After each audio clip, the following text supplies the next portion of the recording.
आज हम बात करते हैं जापान की। और दरअसल हम लोग देखते भी हैं और शायद आप लोगों ने सुना भी होगा कि जापान इस वक्त 2050 में जी रहा है। जी हाँ, जापान सच में 2050 में जी रहा है। जिस तरीके से उनकी टेक्नोलॉजी है, उनकी एजुकेशन है, उन सब की एजुकेशन, उन सब की टेक्नोलॉजी, उन सबके माइंड की वजह से वो 2050 में चल रहा है। अभी मैं बात करती हूँ उनकी शिक्षा की। वो लोग बचपन में ही, जो बच्चे होते हैं, उनकी पढ़ाई को लेके काफ़ी कॉन्शियस रहते हैं। जो बच्चे होते हैं उनको एजुकेशन में ज़्यादा फैसिलिटी देते हैं। अब 5 साल तक के पाँच कक्षा क्लास 5 तक के बच्चों को बिल्कुल भी बर्डन नहीं देते, एग्ज़ाम होता ही नहीं है। हाँ जी हाँ। और वहाँ पे सबसे बड़ी उनकी शिक्षा में बच्चों को सोने की भी व्यवस्था होती है। जिस तरीके से 1 घंटा पढ़ाई क्या होता है, उसी तरह उनको दिया जाता है सोने के लिए भी। उनका मानना है कि सोते समय जब बच्चा सो लेता है, सो के उठता है, तो उनकी पढ़ने की क्षमता ज़्यादा होती है, उनका माइंड ज़्यादा क्रिएट हो जाता है। तो इसकी वजह से उनको जिस तरीके से पढ़ाई में समय दिया जाता है, पीरियड होता है, उसी में सोने का भी पीरियड होता है।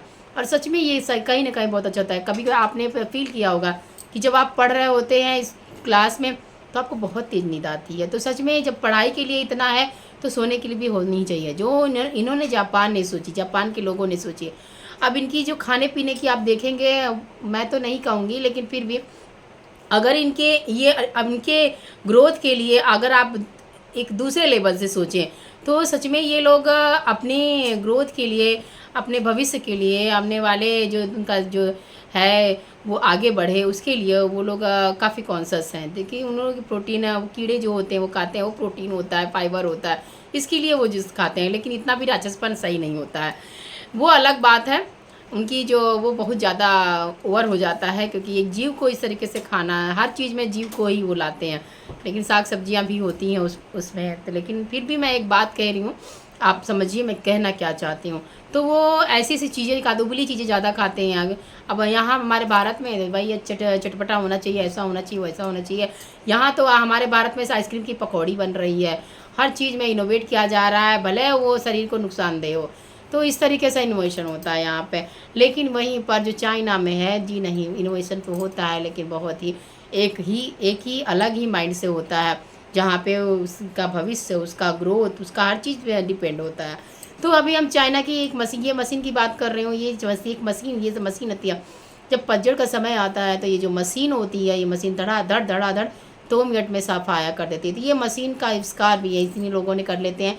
ये लोग जैसा कि ये टेक्नोलॉजी का शहर लगता है, अधिकतर ये टेक्नोलॉजी इनकी इतनी हाई लेवल की होती है कि बहुत कुछ करने को तैयार है। यहाँ तक कि EMI मशीन भी इन्होंने ऐसा बनाया है कि जहाँ आप सपना देखते हैं, तो अगर वो सपना धुंधला सा दिखाई देता है, लेकिन अगर आप उस EMI मशीन में जाएंगे और डाले जाएंगे, तो वो आपका सपना जो है आपको पूरा फिल्म की तरह दिखाई देगा। तो इस तरह की टेक्नोलॉजी है, इस तरह का माइंड है जापान का, जो काबिले तारीफ़ है, 2050 में सच में जी रहा है।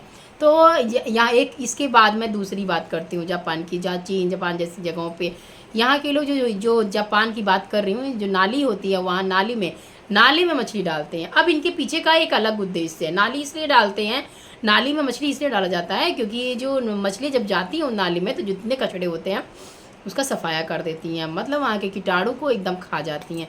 तो इस तरीके से ये लोग आगे की सोच करके वो काम करते हैं कि आगे जब मैं ये करूँगा तो ये चीज़ होगा, तो उनको साफ भी नहीं करना पड़ेगा। तो इस तरीके से वो अपनी नाली की सफाई का काम मछली को दे देते हैं। तो जानवरों, एनिमल को भी ये सब काम दे देते हैं। यहाँ तक कि यहाँ के जो एनिमल्स होते हैं, ये लोग तो बच्चों को स्कूल तक भेजते हैं। मतलब ये लोग इतने कॉन्शियस है, मैं बता नहीं सकती। मैं बहुत इम्प्रेस है। मैं अधिकतर चाइना की वीडियो बनाती रहती हूँ, और इनके इसलिए बनाने का मेरा एक उद्देश्य होता है कि एजुकेशन के संबंधित होता है। इनकी जो टेक्नोलॉजी बहुत अच्छी होती है। मैं चाहती हूँ कि मेरे वीडियो जाएँ और भारत के पास, सरकार के पास पहुँच जाए, और शायद उनके अंदर भी, सबके अंदर सब लोग कॉन्शियस हों, इस तरीके से आगे बढ़ सके हमारा भारत भी। हमारे भारत में सबसे बड़ी बात तो यही है कि एजुकेशन की समस्या तो बहुत ही ख़राब है।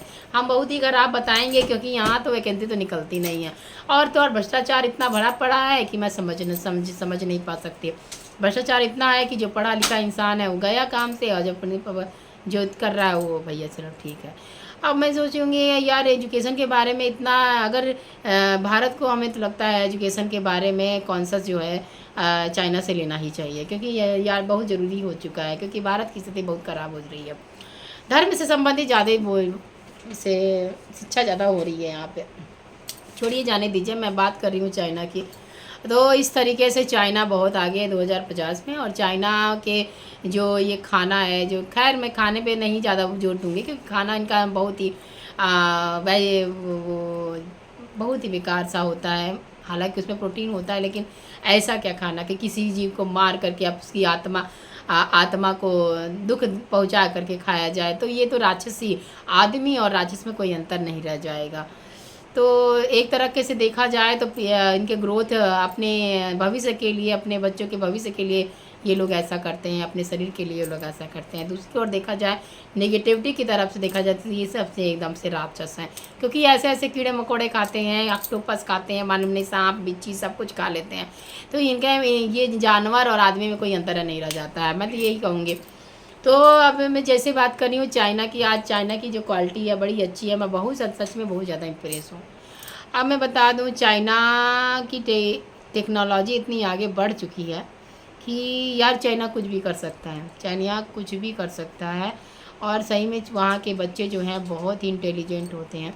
और हर 1 किलोमीटर की दूरी पे स्कूल होता है, आपको शायद पता होगा या नहीं पता है तो आप मुझसे जान लीजिए। हर स्कूल होता है वहाँ पर। कॉपी किताब के लिए जो कॉपी किताब मिलती है ना, फिर वेस्टेड नहीं होती हैं, वो फिर से रिसाइकल हो जाती है, वो जमा हो जाती है। जैसे हमारे यहाँ है कि एक स्कूल में ये किताब है, दूसरे स्कूल में दूसरी किताब है, इतनी महंगी महंगी किताब। लेकिन वहाँ पर ऐसा नहीं है, वहाँ पर बिल्कुल नहीं है ऐसे। तो इस तरीके से छोटी छोटी चीज़ें जो होती हैं ना, बहुत खर्चा कर देती है। तो इस तरीके से वहाँ के गरीब के लोग भी, बच्चे भी एजुकेट हो पाते हैं, क्योंकि उनको उतनी पैसे की वहाँ तो फीस भी उतनी नहीं होती है। हमें लगता है फ़ीस ही नहीं होती है, बहुत कम ही, ना के बराबर फ़ीस होती है। और तो और वहाँ के जो बच्चे हैं उनको जो पढ़ाया जाता है हाई स्कूल इंटर में ही, उनको शुरू से ही उनको ट्रेन किया जाता है। शुरू से ही 1 से लेके स्टार्ट तक पूरी इंटर तक जितना भी पढ़ाते हैं उनको ये सिखाया जाता है कि कैसे खाना बनाना है, बुनाई का, कढ़ाई, सब कुछ सिखाया जाता है। झाड़ू लगाना, पोछा लगाना, सब सिखाया जाता है। और उनको क्लीन करना भी सिखाया जाता है। क्लास में जो होता है ना, कचरा नहीं होना चाहिए, तो वहाँ की जो टीचरें होती हैं वो खुद कर देती हैं। वो अगर उनसे गंदा होता है तो वो खुद हाथ से साफ़ कर लेती हैं, जिससे कि बच्चा टीचर को आदर्श समझता है, तो बच्चा भी देख करके खुद करेगा। तो इस तरीके से सफाई की करके दिखा, जो प्रोजेक्ट होता है ना, करके सीखना, वो सब कर देते हैं। बहुत अच्छा एजुकेशन, माइंड ब्लोइंग एजुकेशन, ऐसी ही एजुकेशन हर जगह होनी चाहिए। हम तो चाहते हैं भारत में भी हो जाए, लेकिन इनफैक्ट हमें नहीं लगता हो पाएगा, लेकिन कोशिश करेगी सरकार तो ज़रूर हो जाएगा। चलिए ठीक है, अब तक के लिए यहीं पे चलती हूँ।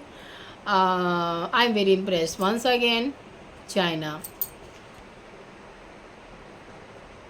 जापान।